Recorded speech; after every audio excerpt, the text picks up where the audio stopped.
And Yep. I believe that you're going to be reading a bit from the piece we are publishing in our forthcoming issue. Is that true?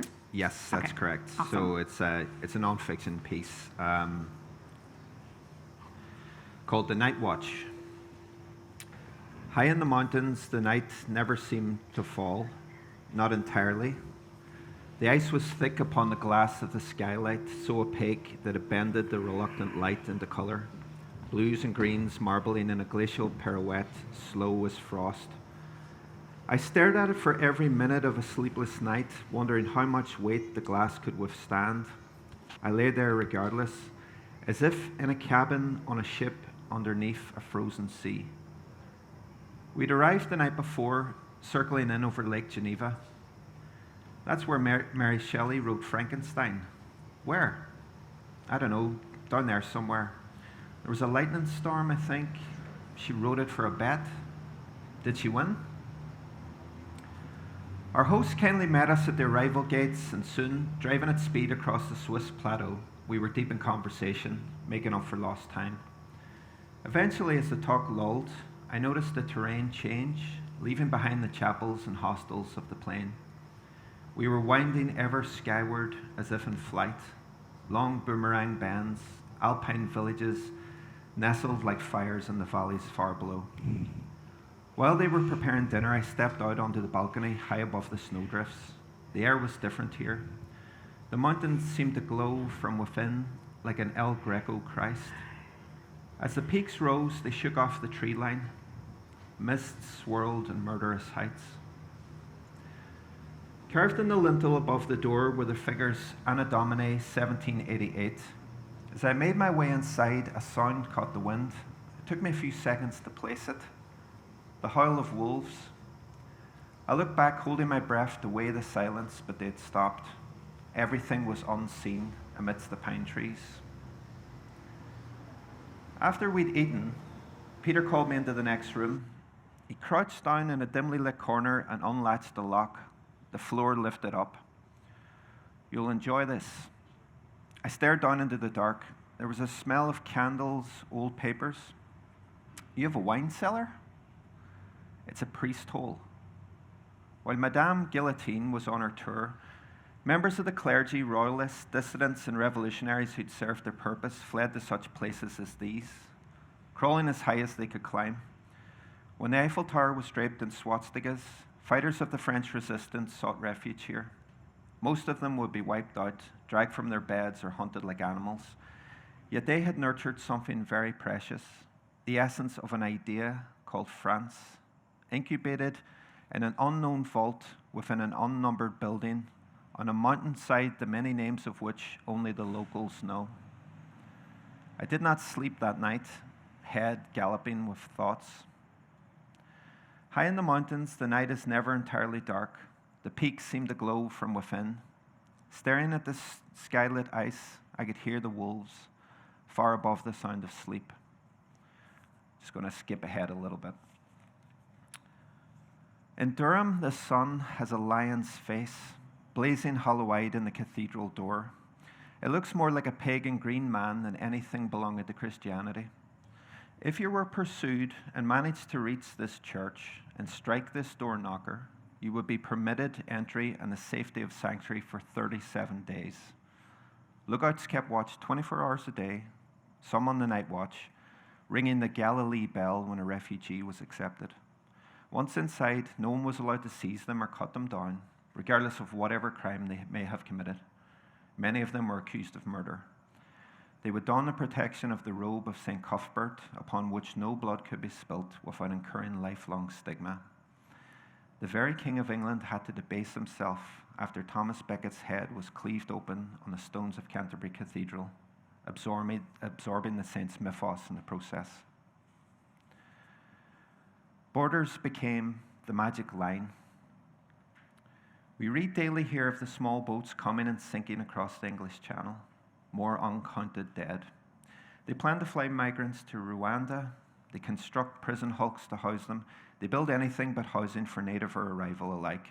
One is pitched against the other for votes or virtue, to sell papers or policy. All are treated as pawns. I live next door to a safe house for migrants. I never saw the same person twice. Different kids every day playing in the garden, different women smoking at the windows. None permitted to speak by ally or enemy alike. None there the very next day. I feel an affinity to those from elsewheres, but something, many things, held me back from speaking across the fence. There are different forms of exile, different gradients of descent and ascent you find yourself on, different refuges, different wolves. In a letter to Saul Stein, circa 1957, James Baldwin wrote, "Please get over the notion, Saul, that there's some place I'll fit when I've made some real peace with myself. The place in which I'll fit will not exist until I make it." Some learn earlier than others that the world doesn't care. When you learn, it's actually a gift. There's the initial rage, of course, that if there's no sanctuary everywhere, then let it exist nowhere. But Baldwin was right. If sanctuary can exist, as temporary or tiny as it might be, it must be built. None can supply it for you. The task is by no means certain, but there's no other choice. I watch my little boy sleep, then I nestle in beside my love, just one room in tens of millions in this city on the plain, but as significant or insignificant as any other. When my father was dying, when my son was small, I felt like I was keeping watch until dawn, as if in castle battlements in the long night of some lost century.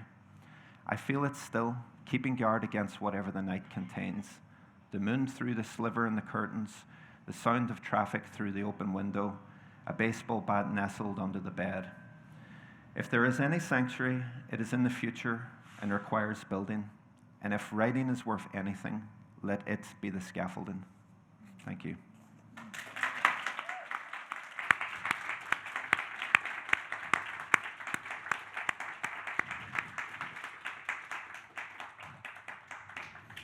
Oh, it's wonderful to hear those words that I've been studying on the page in your voice.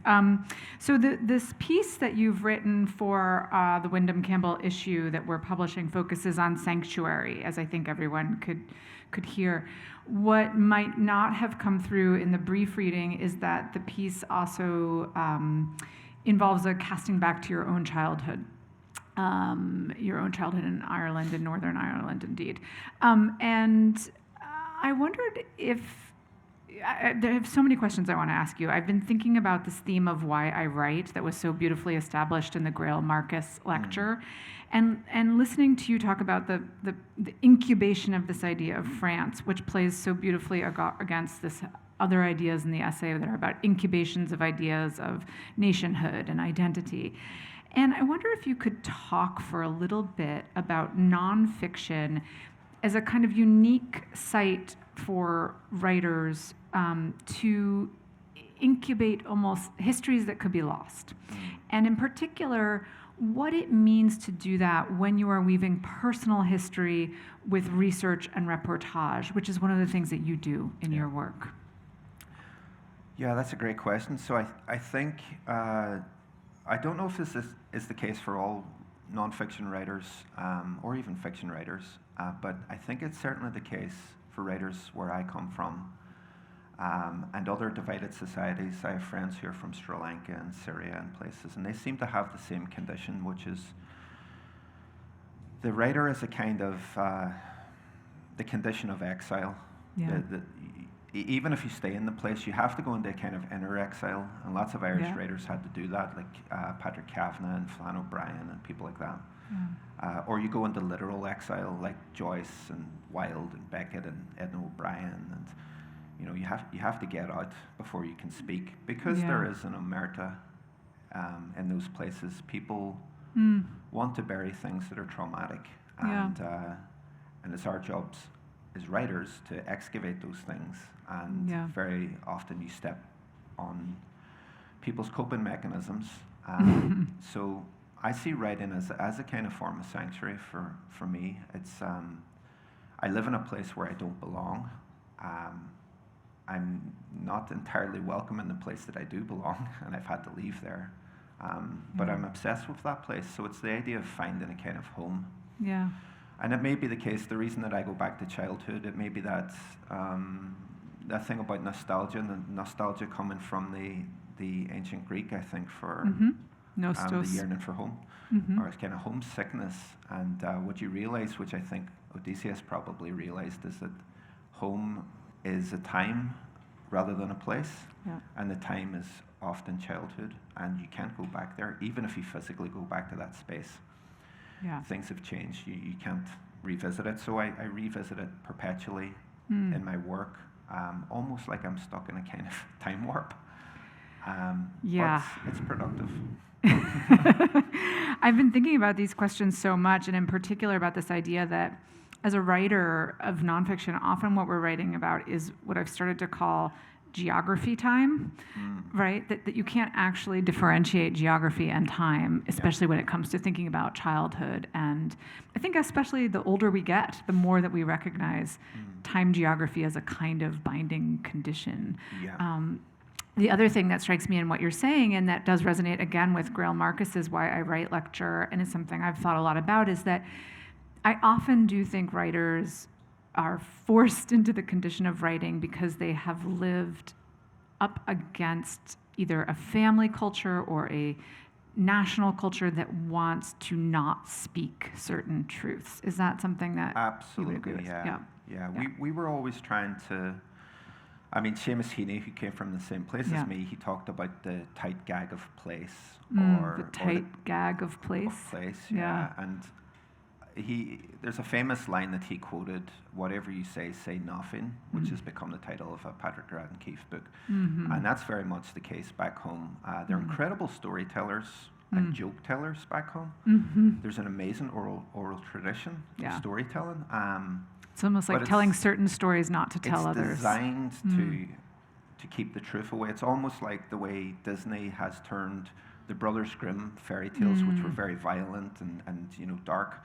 They've turned them into sort of pleasant version, and I feel like Northern Irish people do that. They give you the gift of telling stories, and then if you tell the wrong stories, then you have to leave. I'm laughing in grim. It's a grim laugh with one M. But okay, I'm going to pivot to a light question, potentially light, potentially not light question for our final, which is our get to know you question. I'm going to ask you to choose the category of first, last, favorite, or never. Oh,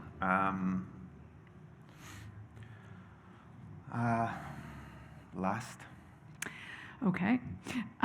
So I wonder if you could tell us, and if this is too hard, I'll adjust the question, but I wonder if you could tell us what the last conversation you had was that changed your idea of what it is possible to do as a writer. And if you can't think of a verbal conversation, I suppose it could be a conversation with a book in the form of reading it. Yeah, I think I've had conversations here that will eventually unfold, and having the panels and listening to the fellow writers, I think there are things that there are seeds that are planted that will unfold from this experience.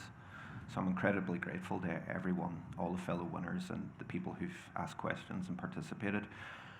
There was a Scottish poet who's sadly passed away now called Tom Leonard, and I guess he was the closest I ever had to a mentor, although he would have rejected that. He wrote in a Glaswegian dialect. He's sort of semi-famous for writing and reviving that tradition that Robbie Burns had and Irvine Welsh has taken on, and Jenny Fagan and people like that. But he told me he told me really good advice, I think, about it came through the vehicle of music. So he said, stop listening to pop music. Eventually you're going to get into jazz and classical. And he said, you're going to get to the stage where you're sick of words, so you're going to gravitate towards classical and ambient and jazz. And he was right. And I think what he was trying to say is that you're going to run up against the limits of what words can do. And also, it's a question of pacing. You're going to want a different speed. The speed of youth. When I was a young man, I was just accelerated. I was filled with ideas. And now I'm starting to realize that writing is often about what you leave out. It's often about the pace, the rhythm. So he was right, and it stayed with me for so long. I aspire for writing to be like music, Yeah. and I haven't got anywhere near that yet, but that's where I'm aiming for. That's beautiful, and reminds me of a poetry teacher I had. I'm a poet as well as nonfiction writer, who said, at some point you're going to realize that you can learn as much from listening to Beethoven's Fifth about the structure of a poem as you can from reading another poet. And it's in Absolutely. deep structure Yeah. that deep meaning emerges. Absolutely. Yeah. I turn to cinema and music and the visual arts much more than I do Yeah. other books. Yeah. Well, we will be turning to your books. Thank you for the gift of your so much. presence. Thank you. Thank you. Thank you. Next up, I'm welcoming Percival Everett to the stage. Percival Everett is the author. Okay. Percival is the author of more than 30 books of fiction and poetry. I highly recommend so many, including Erasure, I can't remember which way, but yes. He is a 2021 Pulitzer Prize finalist and has received numerous accolades, including a Guggenheim Fellowship, the National Book Critics Circle Ivan Sandroff Lifetime Achievement Award, and a Penn Gene Stein Book Award for his most recent novel, Dr. No. And indeed, this has been a kind of year of Percival Everett at Yale. We're so grateful to have him back. He was here in the spring to deliver the Finzi Contini lecture at the Whitney Humanities Center, which I highly recommend reading in one of our recent issues. And today he's going to read from some fiction. Welcome to the stage, Percival. Thank you. It takes me a while to make friends with my writing, and as soon as I'm finished something, I forget it. I don't remember what I've written, which I'm sure is true of my readers as well. And so I will read something from not what's being published, as Meghan asked me to read, but I like to be difficult, so I won't read that. I'm going to read from the last part of a novel that I feel close to, though I don't remember it very well. My novel, Percival Everett by Virgil Russell, which I kind of think, as David Hume described his one of his books, it kind of felt stillborn from the press, but this is it. So the second phase of desire. Lying here like this, I have learned some things about us and learned nothing at all. And it is the nothing at all that sings to me in this cucumbery trance, that we may assume, as we choose to assume, that as any given state of affairs is upset, that there arises an instinct to make them anew. And as we set about what we entertain, we entertain all these words, all these thoughts, notions, utterances, calculations, equations, text, all of this. And language remains always a step ahead of us. And we think this most clearly as we die. A step, two steps ahead of us. Our speaking, our writing, our groping always lags behind language, far enough that there is nothing to say about language itself, as we cannot look directly upon its magnificence. Like Simile and Zeus, burn, baby, burn, and yet a Hegelian desire, a Freudian instinct. No matter how much we yak, how much we entangle ourselves in words and text, all we ever do is circle where we think language might reside. Guessing like we guess about the location of electrons, about positrons and pions and muons and kaons and leptons and quarks and imaginary ducks. Using it without pause, without thought, knowing that we cannot live without it, that we define ourselves with it and by it, but it is not ours. It found us, waited for us to find it. We evolved to find it waiting, and we explore its structure, the structure we impose, believe we add to its content daily, recognize its turns, its fluidity, its features, its alterability, and yet we cannot account for it, explain it, find the egg of it, because it is, in short, God. The only God that we know or will know or have known, it being immaterial, without form or mass or weight or constituent parts, the identification of parts of speech being little more than an exercise in question begging, like describing judgments by examples of things judged. And it is completely dependent on us, and yet we give it nothing, just as digging more ditch makes a ditch no more a ditch, and it dies every day and yet continues to live, lives in units that we cannot see or hear, and so big that we cannot miss them. And we can represent none of them as it exists without senses, without medium, without intention, without reflection or deflection, but not without us, as it makes us human, forces us to be human, reminds us to be human, yet has no feeling toward us, gives us life, conflict, confusion, war, and understanding, and it is all-powerful and without judgment, and it can state its own apparent inadequacy and then overcome it, revealing that we are the site of the failure. Create text in its context is not the sum of its parts, and we cannot imagine the whole of it, cannot imagine it at all, and it creates gods for us to pray to, gods for us to fear and love, creates religions and then refutes them, creates a way for us to talk about the unknown, about language itself, and yet does not create itself, is not created, just is. And we cannot imagine ourselves without it, and cannot imagine without it, because it is God, and lets us know that God is just a word, that God is just a grammar, that its grammar is just our feeble construct to approach its radiance. It has nothing to do with text, it has nothing to do with words, and probably has nothing to do with our thoughts.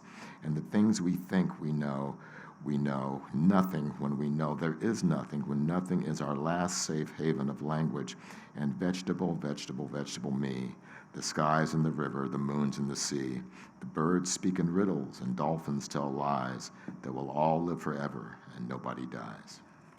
Thank you.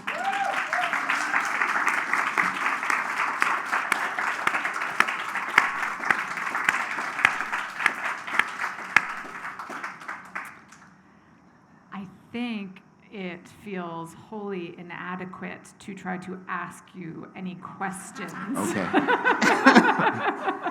after this incredibly brilliant passage about language's inadequacy and our own inability really to account for aspects of it. So it almost feels like we should make an invisible painting together here on stage. But maybe you have a favorite riddle that you would share with us. A favorite riddle. Or I can ask you a writing question. That would be nice. Okay. Riddle enough. Well, I guess, let me ask a question that you may bat away, but the story we're publishing in the Yale Review is a story that is called In Medias Res, and indeed starts in medias res. It's such a total pleasure to read for the reader because one is, how can I put it, not forced, but invited to become a kind of collaborator in constructing the before, the after, the potential constraints of what's in fact happening. What you've just read from is Percival Everett by Virgil Russell.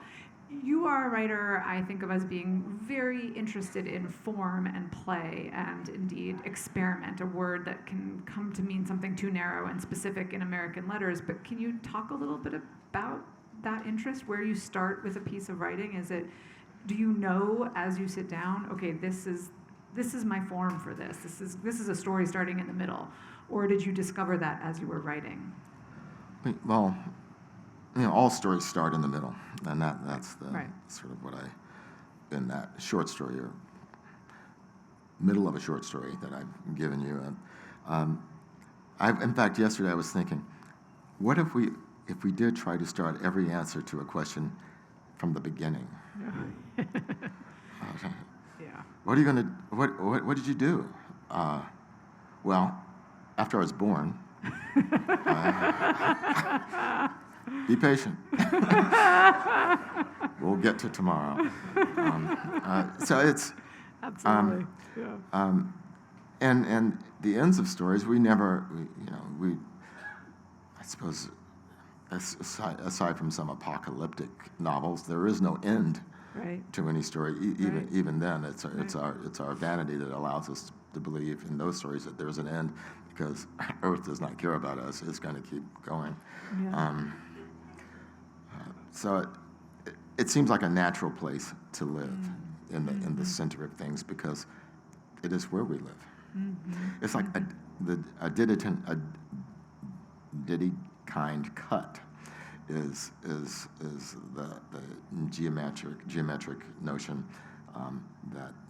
that no matter where you divide a line, it's the center, Right. because it's infinity in both directions. So you can both never find the middle of anything, and you can not avoid the middle of everything. Yeah. What you're saying too reminds me of the poet Paul Valéry saying, "A poem is never finished, only abandoned." Yes. Right. And I think that as a writer, I don't know about you. When I'm teaching, I'm asked all the time, "How do you know when you're done?" And the honest answer is, I have no idea, but I'm done. Or At some that point. Yeah. we're never done. Or we're never Yeah. done. Right. Right. Or in my case, overdone. Or we're overdone. You are a painter as well as a writer. You're going to be talking about painting later. Can you talk a little bit about the difference in working in these two different art forms? Or are they not different for you? Well, I can talk about it, but it's all bullshit. I mean, you try to answer these questions.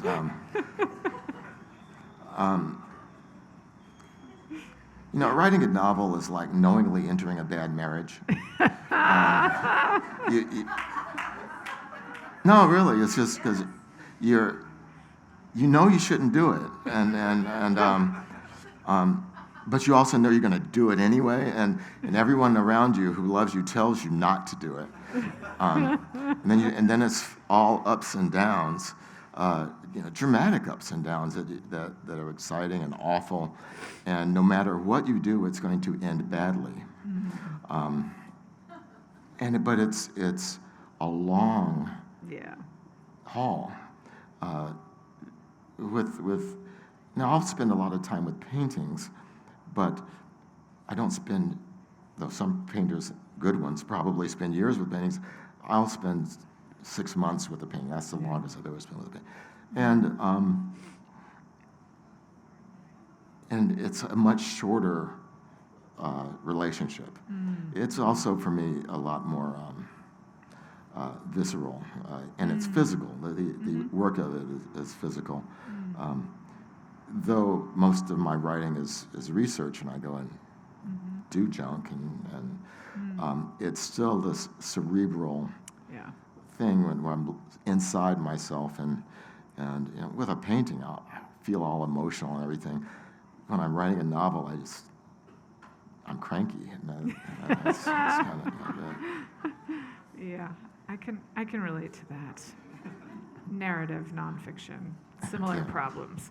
Okay, my last question is going to be asking you to choose from the category of favorites, firsts, lasts, or never. Hey, you scared me to death when you did that with Darran and I. What am I going to do? I was trying to think of another category I could insert. You could insert your own category or choose your own category. Detours. Darran chose last. I'll do the same thing. Okay. Let's see.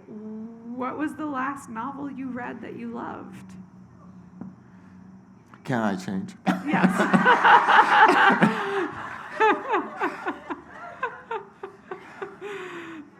Or should I change the last? Oh, no. That's an incredibly difficult question. I'll give the politic answer. My wife's new novel that will be out next year. Yeah. And I can't say anything about it because I'm not supposed to. Yeah. Well, Danzy Senna is the author. For those of you who want to stay tuned for more, she's a wonderful novelist. Right. So we'll let you off with the politic answer, not force for more. But thank you so much, Percival. Okay, next I am welcoming to the stage Ling Ma. Ling Ma is the author of 2 books of fiction, the novel Severance, which is an extraordinary kind of zombie apocalypse meets workplace drama novel, very satisfying to me as a reader, and the short story collection Bliss Montage. Her stories have appeared in The New Yorker, The Atlantic, Granta, and much more. She is the recipient of many awards. I will mention the Kirkus Prize, a Whiting Award, and a National Endowment for the Arts Fellowship. We are really excited to be publishing a short piece of fiction by her in our next issue, and I think Ling Ma is going to come to the stage and read from that. I'm going to read an excerpt from an excerpt of a story that's going to appear in the Yale Review. And this is the version that I haven't had a chance to go through edits yet, so let's workshop this. I didn't return the keys because the landlord didn't return my security deposit. That's how I remember it, though it's been a long time since I'd moved out of my old apartment. I came across the keys again when I was rifling through a desk drawer one day, looking for something, batteries maybe. There were 3 in the set, one for the building entrance, another for the mailbox, and the last for the unit itself. I would not have recognized the keys if not for the daisy keychain. I closed the drawer again, not wanting to touch them. The deposit didn't matter by this point. A week passed, then another, before I thought to simply return them. It was the most karmically clean solution, but maybe I just wanted to go back. Where I live and where I used to live aren't that far apart. My old neighborhood is about a mile away, less than a subway stop. If you took the train, you'd overshoot it. I don't remember the last time I was there. There is no time like the present is something my therapist tells me, although I guess that's a common adage. It was midday on a Friday. I put on my shoes and took a walk. My old neighborhood has become gentrified like anywhere else. The assisted living facilities and retirement homes, outdated even when I lived there, have since been converted into luxury condos and rentals. The laundromat has been replaced by an eco-friendly dry cleaner. I miss the Indian takeout place that sold, next to the front register, these big samosas sunning themselves under a heat lamp. In the winters, getting off the train from work, I would buy 2 for $5 before hitting up the liquor store at the corner for a beer on the way home. The liquor store is still there, was still there, repainted with a selfie bait mural of animals punching each other out in a rainbow boxing ring. Inside, the inventory was completely revised. There were shelves of celebrity tequilas, and in the fridge section, wellness drinks replaced the old Mystic juices and Coke varieties, those thick Goya nectars. I took a bottle of mushroom-infused water that was inexplicably $7.99, and when I went to check out, I saw that they had still not taken the banner down. There was a photo of me on it, shaking hands with the owner as we both looked at the camera. My old bangs, my greasy skin. The sign read, "Winning lottery ticket sold here, $60 million. $60 million is Britney Spears' estimated net worth. I read somewhere, maybe in an article about myself winning the Powerball. The amount was inconceivable to me, but for Britney Spears, it didn't seem enough somehow.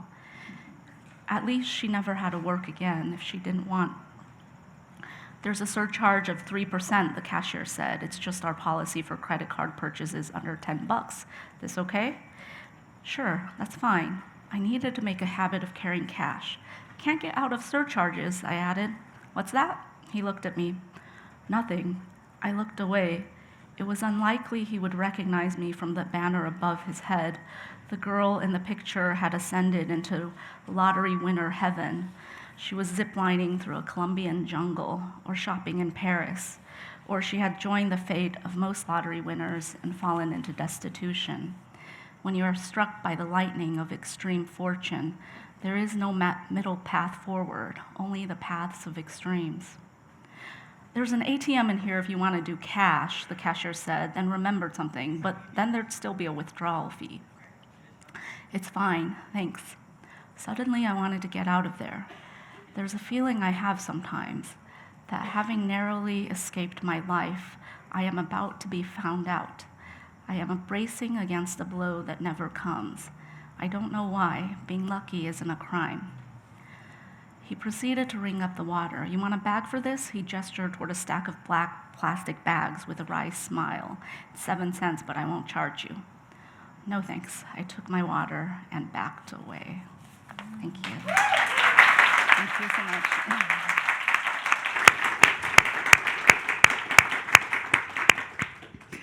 It's so wonderful to hear the story in your own voice. I was thinking, reading the story and rereading Severance not long ago, how, I'm not saying anything fresh about your work, but how much your work deals with both kind of nostalgia and displacement, but specifically displacement driven by capital, right? And sort of there's a tracing of how capital enters our lives and moves us, moving us from place to place, from time to time, and from and estranging us even from a sense of ourselves, potentially a sense of some maybe authentic self.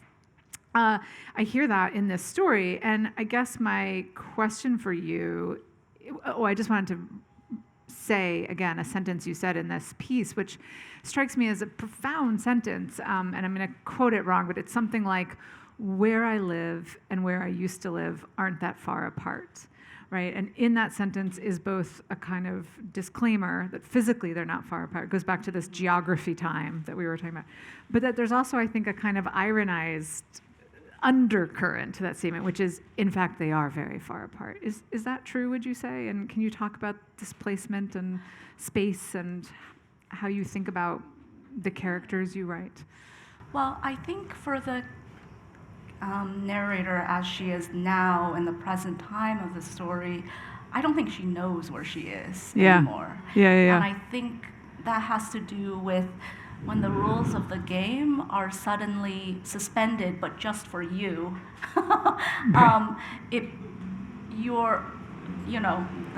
You've been playing by the rules, your whole life, and suddenly you're told they don't apply to you anymore, and this is great news, and this is supposed to be fantastic. I think there is a just complete and utter confusion, even though, it's a great thing that happens. And I am reminded of this, I only heard it in an interview with Richard Price, and he said it as if it was a common adage. I can't find it anywhere, but I love this adage. If God hates your guts, he grants you your deepest wish. And I think about that. I think about that often. I think maybe both in Severance and perhaps a little bit in this story, suddenly the rules are suspended and you can do whatever you want now. But actually, what if you really embraced the rules that bound you in? And what do you do with that? What do you do after that? Well, in a way, it's a little bit what the fiction writer gets to do, right? You sit down and you get to be the God granting the wishes of the world, in a sense. Although I expect that it feels more constrained than I'm making it sound. Yeah, I think what I like about fiction is just being able to inhabit the times and places that wouldn't otherwise be, available, that you can't live, that you can't yourself live. Yeah. Can you, I'm going to ask you a quick question about Severance, then I'll ask one of our get to know you questions. But in Severance, which I really recommend everyone read, I know that many students here are reading it in some of the writing classes at Yale this term. One of the things that I'm a longtime New Yorker, I've sort of watched New York change over the years. I was born there. And you describe this changing New York very powerfully. Your narrator, Candace Chen, is in fact quite dedicated to documenting the changes in New York, indeed during a kind of pandemic that occurs. And can you tell us a little bit about what drew you to write about the city and why the city? Oh, why New York? Yeah. Well, I guess, I've only lived in New York for, maybe a year and a half at most. I've lived in other cities, mostly Chicago, a little bit in DC, a little bit in the Bay Area. But I guess for a novel about capitalism, New York is, the place. Yes, the symbol, the place to write about. But I think, thinking back to the wish fulfillment aspect, at the time I was thinking to myself, well, I'm not sure why I was miserable. Well, actually, I do know why I was miserable. But I was thinking, what could I do to make myself, feel better? What would be really great? And I just thought, oh, if I don't work anymore, I don't have a job. What needs to happen to make that happen? We need to, we need to destroy capitalism. And destroying capitalism, at least in Severance, is the same as destroying, New York City, and thinking about the ways that, all of the places I love, hated, Exactly. could somehow be crushed. Yeah. Well, and also an almost kind of ideal New York arises, ironically enough, which is empty but still, right, full of these monumental areas. There's a very interesting tension in the book in how New York is depicted, even in its collapse. Its collapse is almost its apogee for the narrator. Yes. Yeah. And there's a lot of actually children's literature where the child characters get to inhabit places that they don't normally get to inhabit, whether it's like Manhattan, like the wilderness, or in, what is it, the Mixed Up Files? I was going to say, have you ever read the Mixed Up Files of Mrs. Basil E. Merriweather, or something like that? Yes. And they went to, was it the Met? They stay overnight in the Metropolitan Museum. That's right. Yes. Okay, so I'm going to ask our get to know you question. Could you choose favorites, last, first, or never? I'll choose first. Yeah. Okay, I'm gonna tie this question to what we're talking about. What is the first place you would choose to get to secretly stay overnight in if you were granted that wish? Oh, well, that's an easy choice. I would go to the Met. Okay. I would stay overnight at the Met, absolutely. Do you have a particular wing you would stay the night in, or would you roam? Oh, that's a better question too. The Egyptian room. Yeah. Well, I would join you there. Okay, thank you for coming up and being here. I am delighted to welcome to the stage DG nanouk okpik. DG nanouk okpik is an Inuit poet from South Central Alaska. She has received numerous awards, including the American Book Award from 2013 for her debut collection of poetry, Corpse Whale, and the May Sarton Award for poetry from the American Academy of Arts and Sciences. Her most recent collection, Blood Snow, was a finalist for a small prize you might have heard of, the Pulitzer, in poetry. Her poetry is extraordinary. It's extraordinary in how it plays and explores and thinks in language and thinks outside of transactional language, and it is just a delight to welcome her to the stage to read. Still life. A tempered steel knife piercing my throat box, splintered sand silt in my eyes, rage itching. A crush of spindled yarn, both cruxes can be settled, but too many untangled knots and frayed ends. Appian ravel present here and now. We go, muck-clucked feet, and on my wrist a rick-rack ribbon of my atikuluk, my parka. I trip and fall and trip into slate blue quicksand, a taste of black licorice in my mouth, a digger wasp burrowing in my brown skin. It turns and stings like a cold Coca-Cola in my throat. 2. In deep water, abysmal, blackened, the edge of the road, a potato chip bag, cigarette butts, beer bottles, furrowed as a prune moth flitters past me. The gut edge of the cliff seaside and marine green waters, arsenic land up, down, some part of the surface area, extending upward, mossed rocks and chilled, warm water. Everything was damp hot, dimly lit, crumbling slivers of topsoil, dank in my mind, and an underpinning of a net. I purge, drink, and purge. Seabells on the ridgeway, or is it the ridge line? I don't know.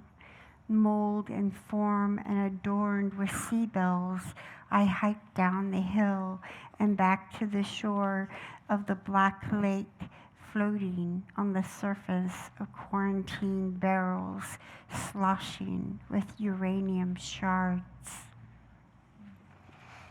3. Underfoot, each grain of pebble ash incapable of being touched. We are not alone. Once a man set a fish trap on the Susitna River. Catching many, he jarred it and sold it in the general store on every corner of every res.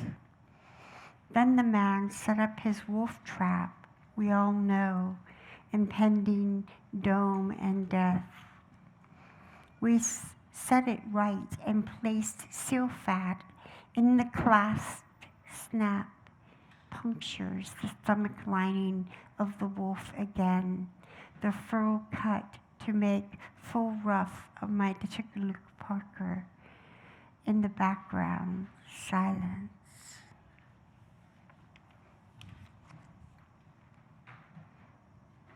She dwells in violet.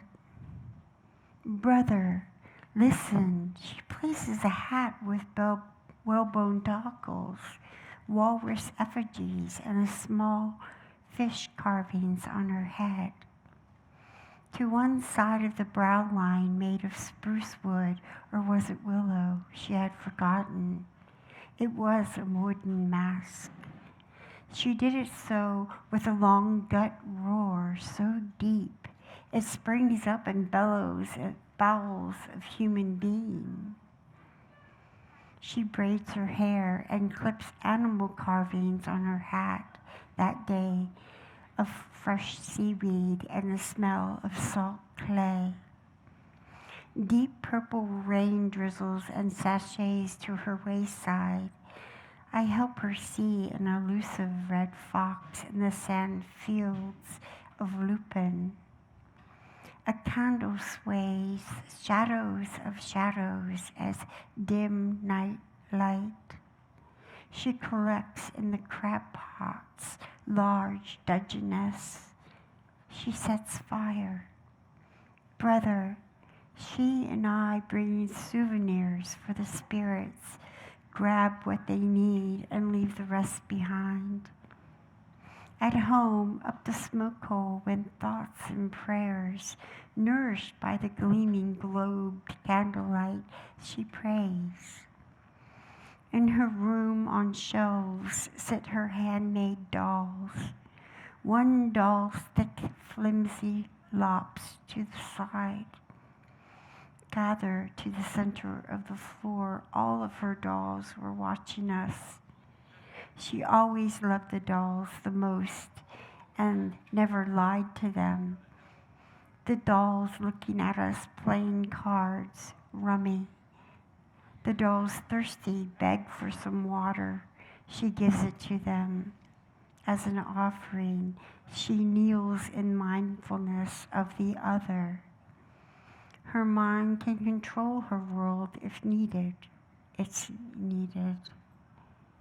She takes these tight words and the day dwindles into red, and she sits beside and behind the curtain only to reveal herself. Brother, scratch and pick, flinch and nail, jump and run, understand the flea skin comes with scab and itch.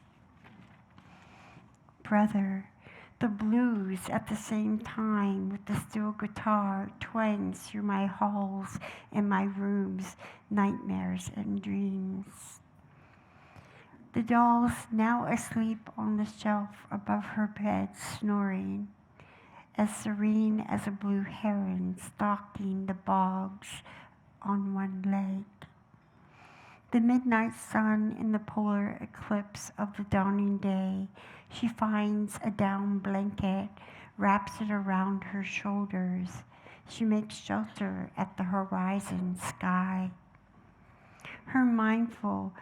She's mindful of the domesticated reindeer. They want to run with the caribou, their cousins, across the taiga tussocks and grass mounds which pepper the tundra, tending to the sea at sundown. Darkness spewing in it feels fierce and relentless as a raven caws in the cold. She rests but still thinking of safety, restless.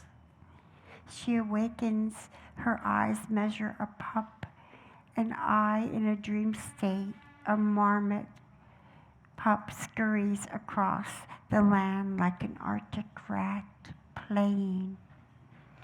She fried serviceberry donuts over the furs in the cast iron pan. She eats and carves red meat wild caught on the open range.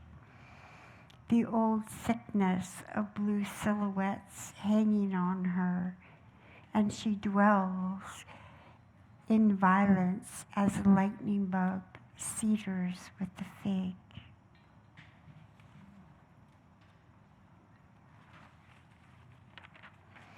Lake water floating on the surface, quarantine barrows sloshing again, the radium shards. Thank you. Wow.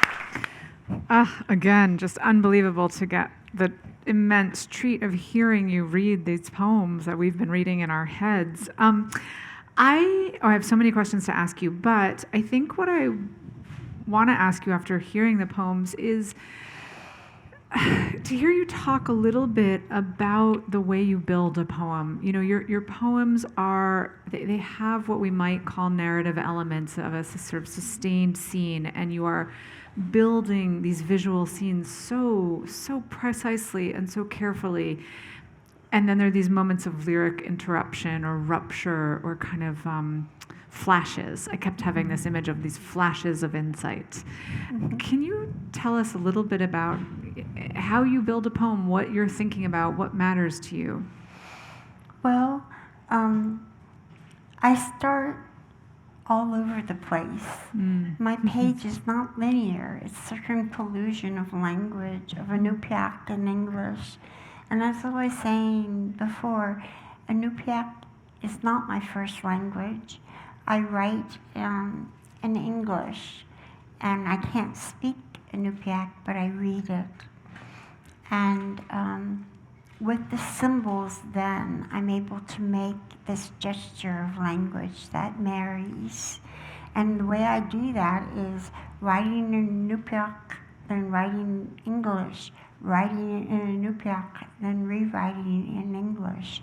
And somewhere in that process, the translation then comes to me in a pinpoint or a pinnacle, and it flashes out like Polaris star across the universe. And I'm able to see these multifaceted, multi-points of view that are talking to me. And I don't know where it begins or where it ends or where it's going, but I arrange everything on the page like clusters of writing, and my process is all over the place. And then I'm able to combine everything and come to a surprise. I get these surprises that come in the language that I don't know about. I don't know they're going to appear, but they do. And that way, I'm able to view things in the world that I wouldn't have in the multiverses, in the language, in the tightness of the language, and the ability to communicate in a way that is with feeling, emotion, and landscape, which grounds me. It's home. I know it so well. I live it. I live in Santa Fe, New Mexico, which is a high mountain desert. And I can look back to my childhood and know that as I was telling someone earlier, my older brother's a whaling captain, so is my father, and it's been generations of that. And one time they took me out on the Umiak, and I was able to ride with them in a dream state, in a real dream, and touch a whale as it was floating by. That really happened when I was a child. It is a stark and naked memory that I have with my adopted parents and my father on the boat saying, "Look, there's a whale." And just by touching its flesh as it was going by slowly gave me that strength to know where I'm going in the story and in the poetry. And that's where I reside.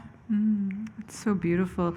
I was thinking of, there's a famous quote that poetry is what is lost in translation. And listening to you, I was thinking that a revision to it might be poetry is what is found in translation. Absolutely. The discovery process is amazing. It's enlightening. It's invigorating, cathartic, explosive. It's like honey on your mouth. It tastes so sweet, but it is from the bees, and the bees are going. We know this change. This change is happening. We aren't listening as human beings to nature. Everything is fragmented, cut up, compartmentalized, and placed in boxes, and then looked under a microscope to see the minuteness of it all. We're not seeing the largeness of it all, and we're not communicating with that largeness. We are just only experiencing it and just letting it go by, you know? Not like the whale, not like touching the whale and being with the whale, because it is natural, and it is a sense of who I am and where I come from. Well, that was going to be the last question I asked you before turning to our game, which is you're an Indigenous writer, and much of your work comes out of this really profound, not only relationship with, but kind of interest in and curiosity about nature and what we allow ourselves to see and what we don't allow ourselves to see. And I wonder if you could talk about that for another minute. Yeah. Walking around campus, I noticed the windows, and they told me that they cracked the glass or some kind of the edge work, the ironwork, and they made it look old. Well, that to me is astounding. I mean, igloos, they melt, you know, like that now. The world is changing, and we are changing along with that. And this process of change is good. It's good and bad, but we see only the bad. Let's celebrate the beauty and the love there, and come together in peace with that and find resolution in the language.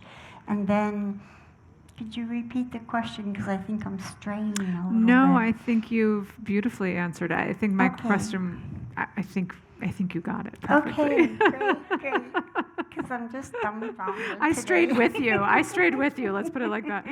I'm gonna bring our morning wake up to an end by asking you to choose a category of favorites, lasts, firsts, or a never. Firsts. What is a first poem you read or encountered? It could have been orally. That made you want to write. It was Beowulf. Yeah. Beowulf. And apparently, they say that I think it's a Sufi or Sunni, or the language was not first written, but Beowulf was one of the first poems written. When I go to that story, I can delve into it and feel what Beowulf is going through. I've read it so many times, and that to me was the first journey I took, and it gave me that essence of what was trying to be revealed, and that spark of the universe to say, oh my God, we're not alone. Wonderful. On that note, thank you so much. Oh my goodness, such a pleasure.